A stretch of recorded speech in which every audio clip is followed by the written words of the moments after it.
Winning is not about the trophy and the accolades. It's about the grind. It's about the obstacles.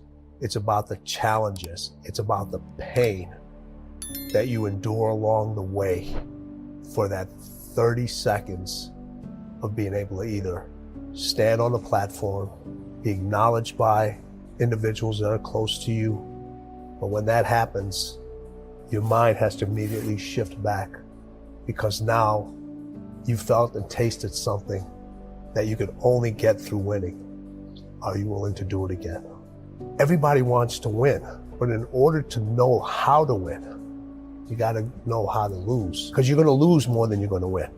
But every time you lose, what do you gain from it? So every time I've lost, people say you got to jump right back up, get back right on your feet again. And I disagree with that. After you lose, or when you get knocked down, stay down there for a minute. Understand why you lost. What were the reasons? Why are you down here? Why did you lose? Why did you get knocked down? Because if you just jump right back up, you're going to lose again and again, and you continue going to lose the same way. So every time I lost, I stayed down for a second, minutes, hours, days, weeks. But when I stood up, I was different. I was smarter. And when I lost again, I stayed down. I stood back up. I was stronger. When I lost again, stood up, I was more resilient. Now you start putting the pieces that are necessary to win over and over and over again. So if you lose and you jump right back up and you haven't really changed from that loss, you're never going to learn from it, and you're never going to really truly know the unforgiving race to greatness, because that's part of the unforgiving part, is the losing part. That part is unforgiving. But winning and losing wants to know what's inside of you. It wants to know what makes you tick. It wants to know what your desires are. It wants to know what your ego is. It wants to know what your limitations are. It wants to know what your mindset is. It wants to know everything about you, because winning does not lie. When you look in the mirror, you can lie and see what's on the surface. You cannot lie what's going on inside. And that's what people are not willing to see. The lies that are truly going on inside of them that are not allowing them to win over and over, or sometimes even win once. You have to look. Winning requires you to go so far deep inside yourself. It's way beyond the surface. People will point out your weaknesses, but there's a big difference between your weaknesses and your flaws. Your flaws are your gifts, and people are so busy trying to deal with their flaws and change their flaws when their flaws are actually allows them to stay in that race. Life and winning is a bunch of sprints within a marathon. And you can't see the end line. Like in a marathon, you know where the end line is. In winning, that win, that race may have an end line, but there's another start line right after it. But people that are really driven, and this is not about money, and this isn't about fame. This is about, you could be winning as a school teacher. You could be winning as an entrepreneur. You could be winning in business. You could be winning as an athlete, as a waiter, whatever it is, a waitress, whatever it is. It's that every single time you sprint to that finish line, there's another start line that's coming. And that's why it never ends. It's a marathon that just keeps going, going, and going. And I try to tell people, listen, are you mentally prepared to sprint every single day? And for how long? Because somebody else is sprinting. You don't want them to get what should be your win, ends up being somebody else's win.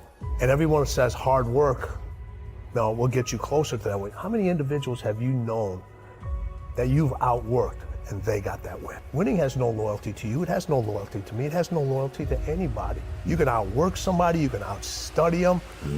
You can do all these different things. You can apply for a job, and somebody who's less qualified ends up getting that job. Winning is in all of us. We all want to win, but the path people take to get to winning, everybody wants the end result, and they want to feel the sugar and the confetti and all that other stuff. But what you have to endure to win, no one wants to talk about. And that's what really winning is about, because you spend more time enduring it and being in and not in a good place. And I wanted to bring it out and say, hey, no matter what you do in life, where you're at, this is what winning takes. And it's in all of us. It's in all of us. You find wins every single day. And when you find that win every single day, you can get closer to whatever winning means to you. They know what winning feels like, but what it takes to go down that unforgiving race to winning, they don't want to do, because it's just too hard. So they rather stay in the middle. They rather stay, because that's where majority of the comfort is. It's in the middle. Everybody wants to be seen until it's time to be seen. Winning, in order to win, you have to be seen. And once everyone can see you, you become a target. Everyone has a perception of winning, but the book talks about everything that goes along that path and what winning will bring. And it's not always what you anticipate to be. What's the one thing to success?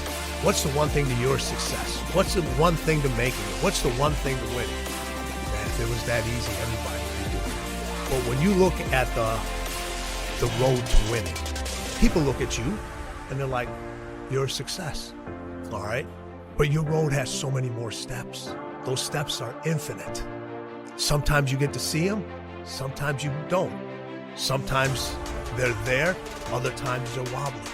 And you don't know if that next step is going to be there, but you have enough belief in yourself to say, I know it's there. I'm going to take that step. I may miss the step, I may fall, I may get scraped.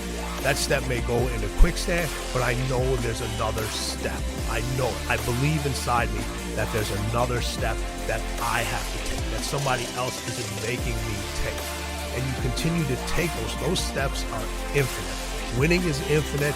Those steps are infinite. And people don't want to continue to take those steps. I don't care what kind of shape an individual's in. The greatest athletes, as much training as they ever do, if you've ever had to run up a flight of steps, it's hard. It's extremely difficult. So when people say there's 10 easy steps, or there's 5 steps of greatness, or their steps to me are infinite. And even when you put that plan out there, people aren't willing to even take those 5 steps. Winning requires you to be different, and different scares people. So if you're worried about what others will say, the long-term effects, the sacrifices you'll make, the sleep you lose, your family being angry, I can't help you with that. There's nothing, quote, typical about lifestyle and choices you have to make. Winning is inside all of us, but for most, that's where it will stay, trapped under a lifetime of fear and worry and doubt. The race to greatness has no rules to protect you. Nothing says you're going to lose. Nothing says you're not going to get hurt.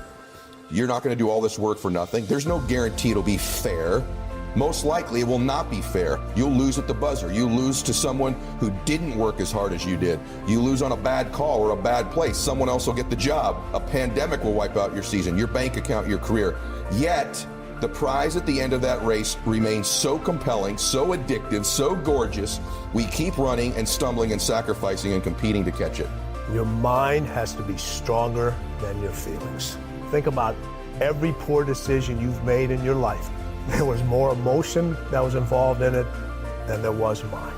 Every single one of them. Think about it. Your feelings keep you in bed. Your mind tells you, get up. Think about it. Every single day, your mind is one that tells you, get up. And your feelings like, an extra 30 minutes, just roll this. Don't worry about it. Listen, it's not the popular decision. You are going to hurt. You are going to piss a lot of people off. Are you going to piss them off for the short term? Or are you going to piss them off for the long term? I've had so many individuals, athletes that I used to train back in the day, and I used to tell them, you're not good enough to go to the NBA. The language of winning for people that win is completely different than the language of winning from other individuals. When I talk to all my athletes, I said, describe winning in one word to me. And everybody would think about, they would be like, it's happy, it's euphoric, it's all those things, and it is. But those constant winners, their answers were, it's unpolished, it's uncivilized, it's nasty, it's hard, it's dirty, it's unforgiving. And then Kobe comes up and says, it's everything.